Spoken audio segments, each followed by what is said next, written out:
Salut toi. Vous voyez, les dropshippers, ils sont là, ils sont relaxés, ils sont en jet privé. Bah nous, on est en vélo de la street, les gars. Est-ce que Yomi, il risque sa Rolex pour faire du content? X, le temps me rattrape, j'y cours après tout comme Justin. On avait tout pour réussir, mais j'en avais rien à foutre, ça met un CDD. Je préfère mes OCB, je connais mon ABC, m'amène. On verra où le temps m'amène, on verra ce que le vent me ramène, en tout cas c'est sûr, je dirais Nous, ce qu'on est en train de faire à Shenzhen, c'est qu'on vient en fait rencontrer notre agent de sourcing, donc la personne qui nous expédie tous nos produits, en fait, tous les produits qu'on vend, il nous les expédie. Donc hâte d'être demain pour qu'on aille enfin les rencontrer. On a fait comme vente avec eux quasiment 2 millions d'euros de chiffre d'affaires. Donc eux, ils ont dû prendre quand même une bonne part dans leur poche. Donc c'est cool, bon, on est bien accueillis pour la peine, mais ouais. C'est on va changer Whole squad need ass speed. Running through these souls in my city. You would think we some athletes. Club after club on 10. All these women wanna do a ski.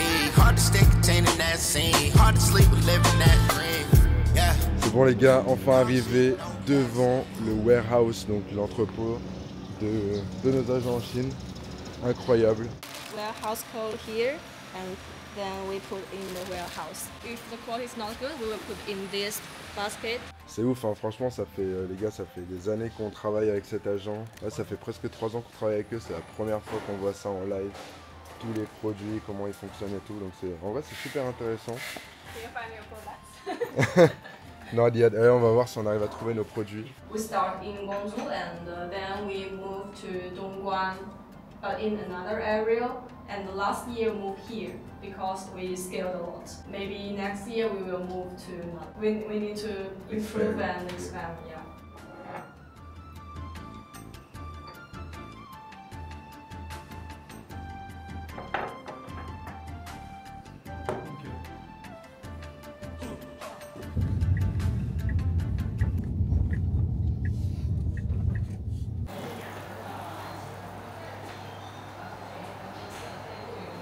Mec, je crois que j'ai jamais été aussi bien accueilli de ma vie. Ils nous ont booké 3 nuits d'hôtel. Ils nous ont offert des cadeaux. Ils nous ont ramené partout. Ils nous ont offert les t-shirts de l'entreprise. Franchement, on a une expérience de malade mental, mec. Et surtout, on a pu voir vraiment comment il fonctionne. Genre, comment. Tu sais, genre, entre le moment où quelqu'un passe une commande sur notre site et le moment où il la reçoit, enfin, le moment où elle part de Chine, qu'est-ce qui se passe? Genre, c'est quoi tout le process? Et juste de savoir ça, c'est incroyable. Donc on a visité leur entrepôt, on a vu comment ça se passait pour fulfill les commandes. La complexité du bail, en fait, c'est que genre chaque carte, c'est un SKU. Bah en fait, ouais, ça reste, il faudrait qu'on essaye en fait, il faudrait qu'on regarde. Et il faudrait aussi qu'on teste en mode est-ce que les gens, ça leur fait chier si les photos sont noir et blanc ou est-ce qu'ils s'en battent les couilles. Derrière, genre nous, ce qu'on fait, genre notre petite boîte de genre 5-6 personnes, derrière, mec, il y a genre juste répartis sur tous les différents produits et toutes les différentes usines. Mec, il y a genre, je sais pas, des centaines de personnes qui travaillent. Et encore, derrière. toi qui a une bonne partie qu'on n'a même pas vue encore. On n'a rien vu, mec, ça fait un jour qu'on est là. Ouais, bah on va faire ça après une bonne nuit de sommeil. Tac tac la vue sur les bâtiments. C'est pas mal, hein. Faudrait qu'il y ait un petit chinois là qui est sur son balcon de l'autre côté. Trop. Ah, on lui fait coucou. Quelle question?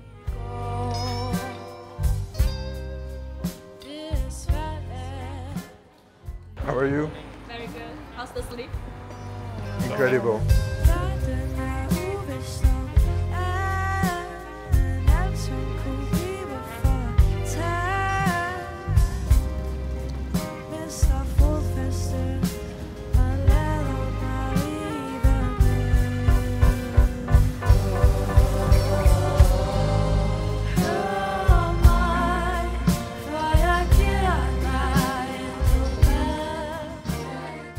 Avant, on était dans la zone logistique, envoi de colis et tout.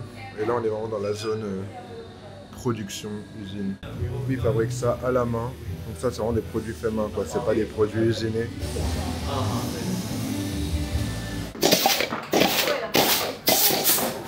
And make it shiny.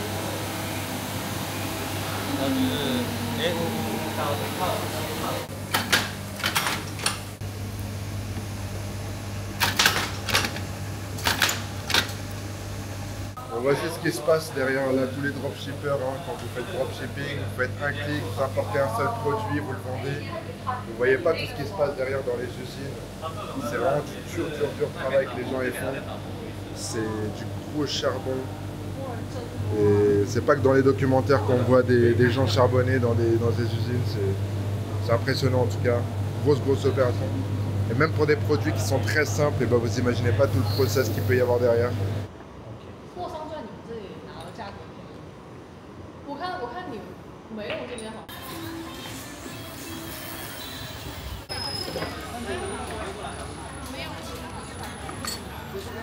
Bon les gars, on vient de finir avec l'agent. Ça a été vraiment, on a passé 2 jours super intenses avec eux. Donc ils nous ont emmenés à 2 usines différentes. On a vraiment eu l'occasion de visiter les usines qui produisent nos produits. L'expérience a été vraiment incroyable. Ils nous ont accueillis comme des rois, ils nous ont payé l'hôtel, ils nous ont payé les restos, ils nous ont emmenés partout. Et vraiment, culturellement, c'est incroyable parce que vraiment, c'est une culture qui est très serviable. Ils veulent vraiment te montrer la Chine et te montrer à quel point c'est lourd. Et franchement, je pense que je parle pour nous deux quand je dis qu'on a vraiment kiffé. C'était très intense, très fatigant, mais vraiment, c'était 2 jours incroyables où on a énormément appris, que ce soit au niveau même personnel, mais aussi que ce soit sur la culture chinoise, mais surtout au niveau de l'entreprise. On a tellement appris comment nos produits qu'on vend depuis des années se fabriquent. On a vraiment pu voir derrière les rideaux en fait.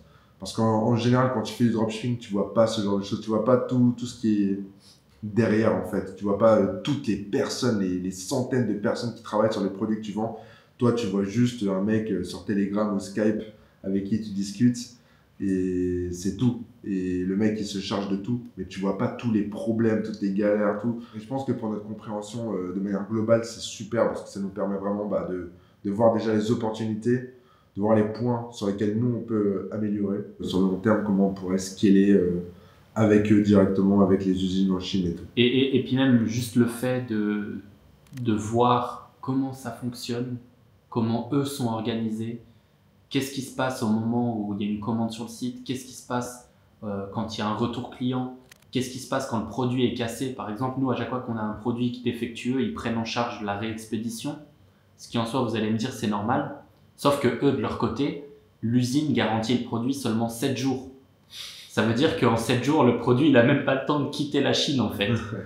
Donc, eux garantissent le produit seulement 7 jours. Et pourtant, ils nous le renvoient quand même, à leurs frais.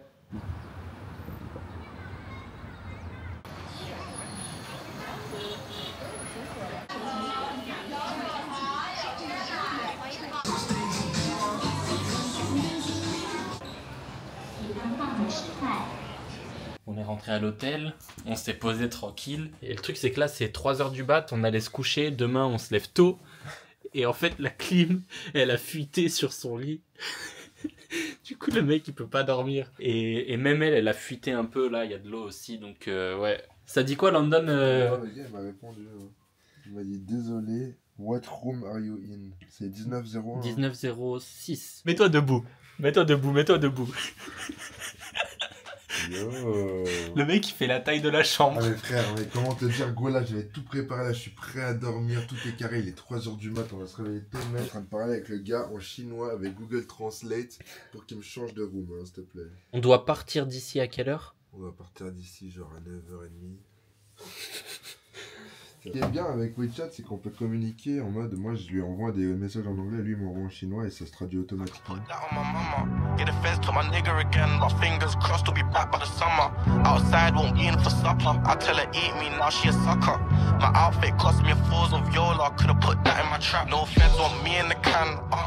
Bon les gars, on est dans le taxi, on va direction un nouvel agent, donc c'est un ancien agent avec qui je travaillais.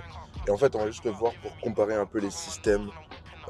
Donc les process, comment ils travaillent, les bureaux, tout ça. Comme ça, en fait, ça nous donne un point de référence. Et c'est toujours intéressant dans le business, le fait d'avoir plusieurs options. Tu vois, parce que quand tu n'as qu'une seule option, tu sais pas ce qu'il y a d'autre sur le marché. Alors que quand tu as 2 options, au moins tu peux les comparer, tu as des points de référence. S'il y en a un qui n'est pas au niveau, tu peux toujours switcher.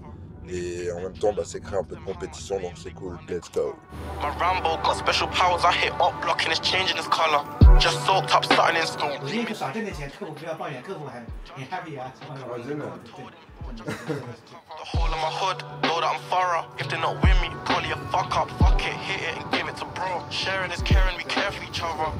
AP strap, matching the creep. I need me a box of rubber. 非常非常非常高兴。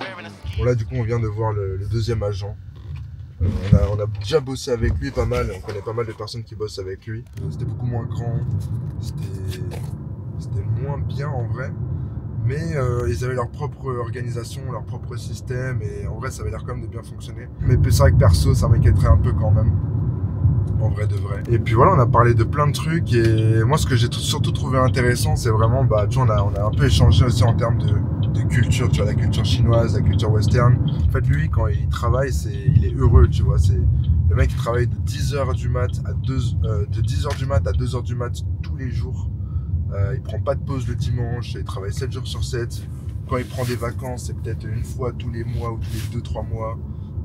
Il part voilà quoi, 3 jours et c'est tout. Et en fait, il m'a dit, lui, en fait, il prend son pied au travail. Genre, lui, il m'a dit, les Chinois, c'est comme ça. S'ils travaillent pas, ils se sentent pas bien, tu vois. Genre, eux, dans leur culture, c'est le travail, c'est une bonne chose. C'est vrai que ça fait bizarre, mais en même temps, c'est juste une culture différente, une mentalité très, très différente. Je trouve que c'est une bonne chose, parce que c'est sûr que quand tu travailles avec des personnes, bah, qui soient autant dédiées à leur travail, c'est quand même, c'est super, tu vois. Parce que je pense pas que en Europe, tu vas pouvoir travailler avec des gens qui sont autant... prêt à charbonner, tu vois. Pour l'instant, jusqu'à présent, franchement, j'ai vraiment l'impression que... En fait, ça m'a vraiment ouvert les yeux, en fait, de voir tout ça. Parce qu'en même temps, tu vois, en fait, tout le côté humain et tu vois tout ce qui se passe derrière. Mais tu vois aussi tellement de possibilités, en fait. Genre là, c'est tellement... Tu vois les usines, les entrepôts, les machins, tu te dis, mais mec, tu peux faire des trucs de malade ici. Et même, tu sais, la mentalité chinoise, ça m'a fait réaliser à quel point c'était des gros charbonneurs, les Chinois. Et que si je devais ouvrir une société ici, pour faire de l'import-export ou n'importe quoi, et que j'avais des employés chinois qui charbonnent comme ça, comme notre agent et tout, il charbonne, mais mec, genre on peut faire des trucs de malade quoi. Donc franchement, ça m'ouvre vraiment les yeux sur tellement d'opportunités. Et bien sûr, je sais pas encore quelle opportunité je pourrais saisir ici, mais en tout cas, je pense vraiment qu'il y a quelque chose à faire. Et j'ai beaucoup de chance parce que je parle chinois, même si je sais pas l'écrire et le lire, mais ça me donne quand même un avantage où ça me permet de quand même pouvoir communiquer un minimum avec les gens et je pense que c'est super important si tu veux faire du business en Chine. C'est pas obligé, mais c'est tellement plus simple parce qu'ici les gens ils parlent pas beaucoup anglais, tu vois. Donc, Bon les gars, c'est vraiment énormissime. Il y a tellement de monde ici et des salles comme ça, il y en a je sais pas combien, il y en a vraiment plusieurs des salles comme ça. Rempli de monde. Et là, on n'est même pas encore rentré à l'intérieur. C'est vraiment un autre délire là quand on fait quoi. Tu vois, ça, c'est une usine qui produit pour tous ces différentes marques. Tu vois, Tommy Hilfiger, Desigual, Guess, Bata, Zara, Azos, Forever 21, Wrangler, H&M, Lidl même, Levi's. Et vous voyez toutes ces marques-là. Mais en fait, toi, tu vas te balader dans une galerie commerciale, dans un centre commercial, dans une rue. Tu vas voir toutes ces marques-là. Tu vois, à droite, à gauche. Et en fait, tu vas rentrer dans n'importe quel magasin, mais en fait, ils produisent dans les mêmes usines. Et en fait, vraiment à se demander, elle est où la vraie qualité et elle est où surtout, en fait, l'importance de la marque. Parce qu'en fait, que tu ailles dans une usine, dans un magasin qui coûte 300 balles pour une veste, tu vas dans un autre magasin en bas de la rue où ça coûte 70 balles, et en fait, ils produisent dans les mêmes usines, exactement les mêmes usines. Donc en fait, là, ce qu'il faut comprendre, c'est que c'est super important. Ce qui est vraiment super important, c'est le branding. Si tu arrives à me vendre un branding luxueux, eh bien, tout simplement, tu pourras vendre à des prix plus chers. Ce sera produit dans les mêmes usines et peut-être que eux, par pièce, ça va leur coûter 2-3 euros en plus. Mais toi, derrière, tu vas payer ça 20, 30, 40, 50 balles en plus que les marques pas chères. C'est pour ça que c'est super important d'avoir un bon branding, même quand tu fais du dropshipping et même dans l'e-commerce de manière générale.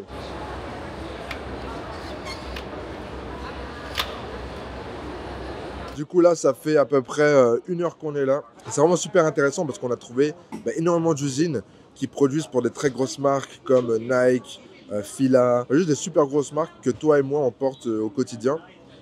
Et c'est super intéressant de voir tout ça parce que tu te rends compte en fait, tu peux vraiment faire la même qualité que toutes ces grosses marques là voire même mieux en fait. Et c'est pour ça qu'en Chine, on pense tout le temps qu'il y a de la mauvaise qualité et tout, et c'est juste parce qu'en fait, sur les plateformes comme AliExpress, Temu ou même Amazon, souvent les produits chinois, eh bien, ce sont de la basse qualité parce que eh bien, c'est des produits pas chers. Mais si tu décides de mettre le prix, tu peux vraiment obtenir de la super qualité. Et la preuve, il y a des marques de luxe qui travaillent avec les usines en Chine ici.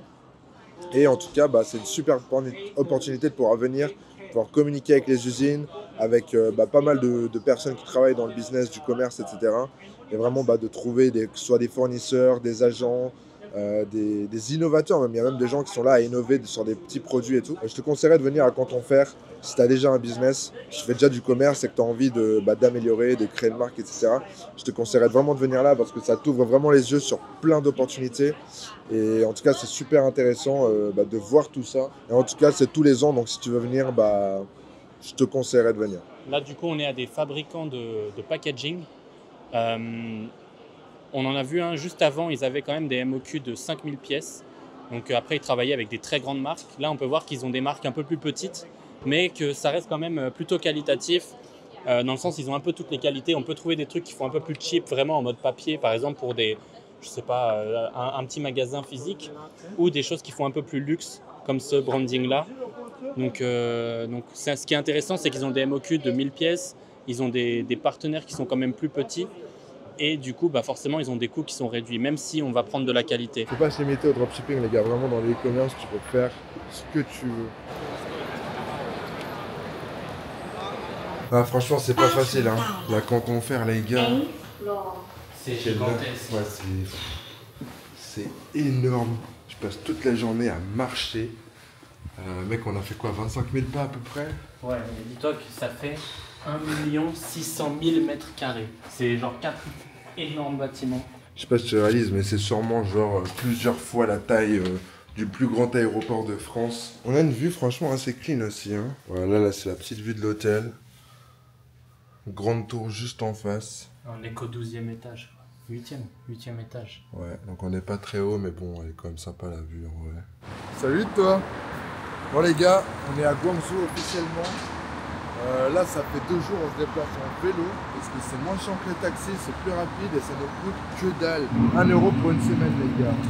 Et les gars, vous voyez les dropshippers, ils sont là, ils sont Rolexés, ils sont jet privé. Nous, on est en vélo de la street les gars. Il y a quel autre dropshipper qui fait ça, tu peux me dire? Est-ce que Yomi il te ramène dans la vraie street en Chine frère? Non.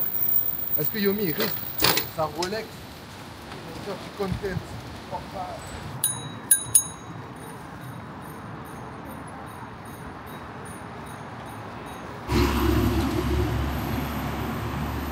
Ça c'est ce que tu vois pas dans le business en ligne, mais on est en Chine. On est dans le pays du dropshipping. Voilà, on laisse le petit vélo, on vient sur l'appli, on appuie sur terminer